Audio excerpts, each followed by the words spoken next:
Ouais, bonjour à tous, j'espère que tout le monde va bien et que vous passez une belle été. Je vais continuer l'étude du catéchisme de Spirago. On était rendu à parler des décisions de l'épiscopat, qui sont dispersées, sont aussi infaillibles. Donc, commençons avec un signe de croix. Au nom du Père, du Fils et du Saint-Esprit. Amen. On continue le point 2 sur l'infaillibilité du pape.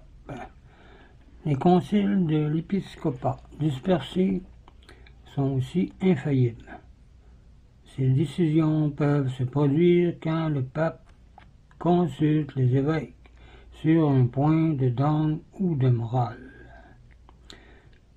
Le cas se produisit en 1854, alors que Pie IX avait demandé à tous les évêques du monde leur témoignage sur la croyance en l'Immaculée Conception de la Mère de Dieu.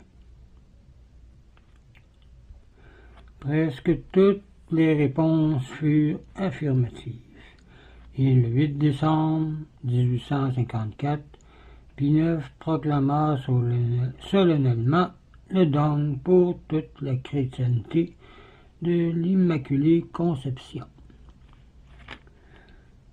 Les décisions de l'épiscopat ne sont pas moins infaillibles que celles d'un concile, car l'assistance du Saint-Esprit n'est pas liée à un lieu déterminé.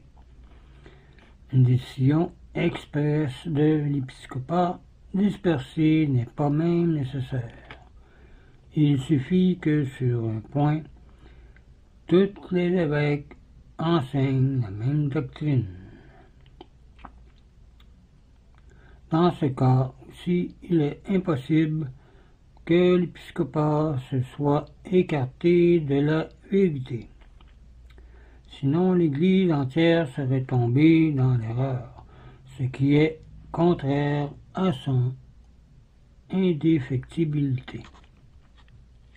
C'est pourquoi le Concile du Vatican 3,3 a déclaré qu'il faut croire non seulement les vérités proclamées solennellement par l'Église, mais encore celles qui nous sont proposées comme révélées par l'enseignement ordinaire et commun, par l'épiscopat en général. Il y a décision infaillible du pape quand le pape promulgue que l'Église universelle, en tant que chef et docteur suprême des fidèles, une vérité concernant la foi ou les morts. Ces décisions s'appellent doctrinales ou ex cathedra.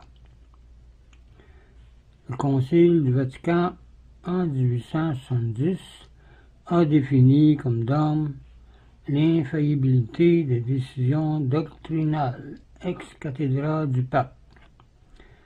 Cette infaillibilité se déduit des paroles de Jésus-Christ à Saint-Pierre, quand il dit « Tu es Pierre, et sur cette pierre je bâtirai mon Église ».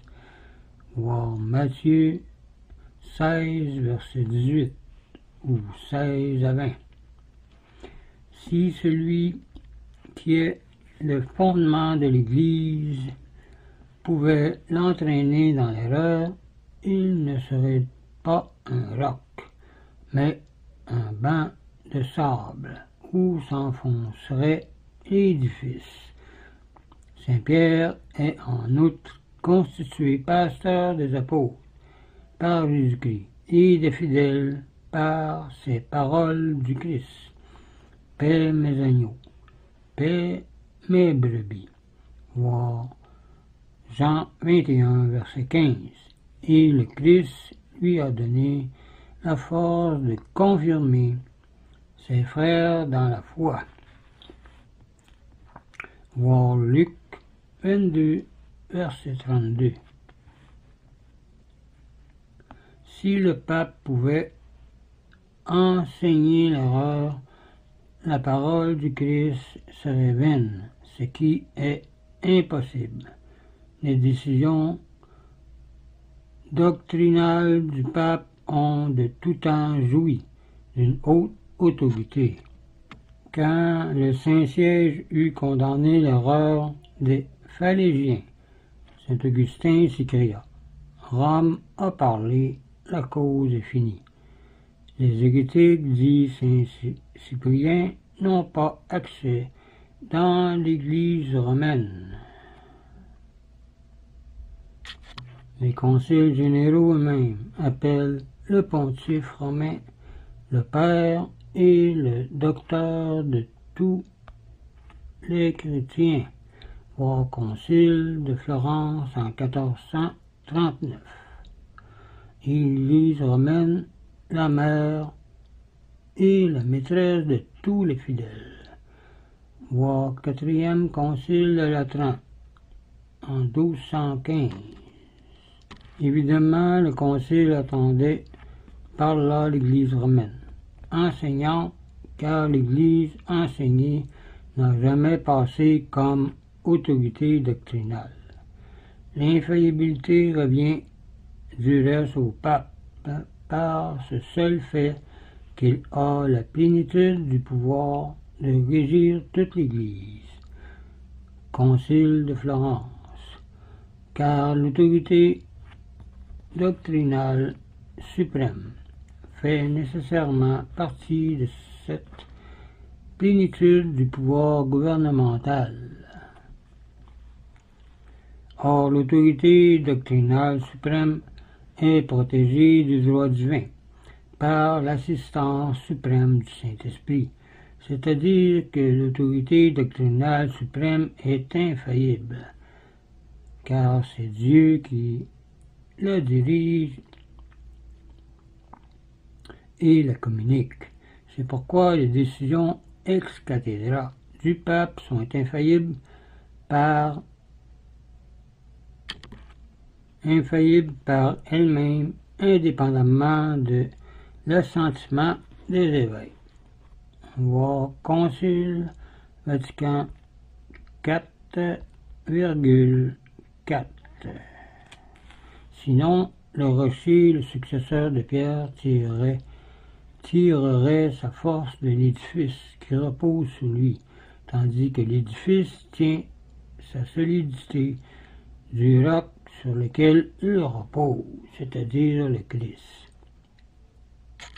Toutefois, l'on ne peut pas dire que le pape est infaillible en tout, car il est homme et peut se tromper comme nous dans les choses humaines pastorales, en lisant, en écrivant, en calculant, etc. Il peut aussi pécher comme un homme. Et nous ne contestons pas qu'il y ait eu des papes vicieux et très grands pécheurs. Mais quand il donne une décision doctrinale, c'est le Christ qui agit sur lui par le Saint-Esprit et le préserve de l'erreur.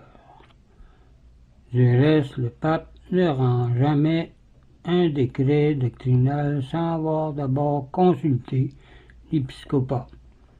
Il n'y a pas décision ex cathedra, par exemple, dans les allocutions du pape à des pèlerins, dans ses lettres à un souverain, dans la suppression des jésuites en 1773.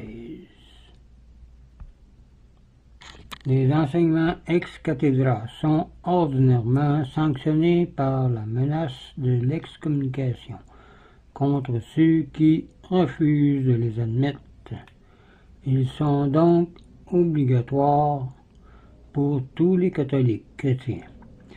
L'infaillibilité du pape ex cathedra ne rend pas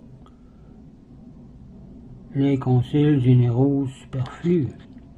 Les décisions infaillibles des conciles ont un plus grand poids sur leur solennité, et les délibérations des conciles permettent d'aller bien au fond des motifs de la doctrine ecclésiastique.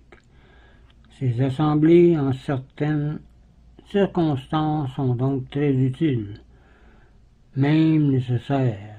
Les apôtres jugèrent bon d'en tenir une à Jérusalem, quoique chacun jouisse du don de l'infaillibilité.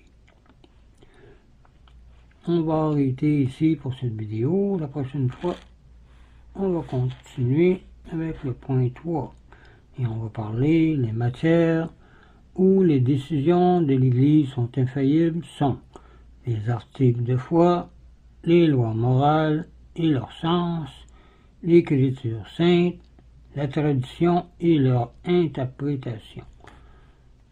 Donc, je vous laisse là-dessus, je vous dis au revoir et une prière.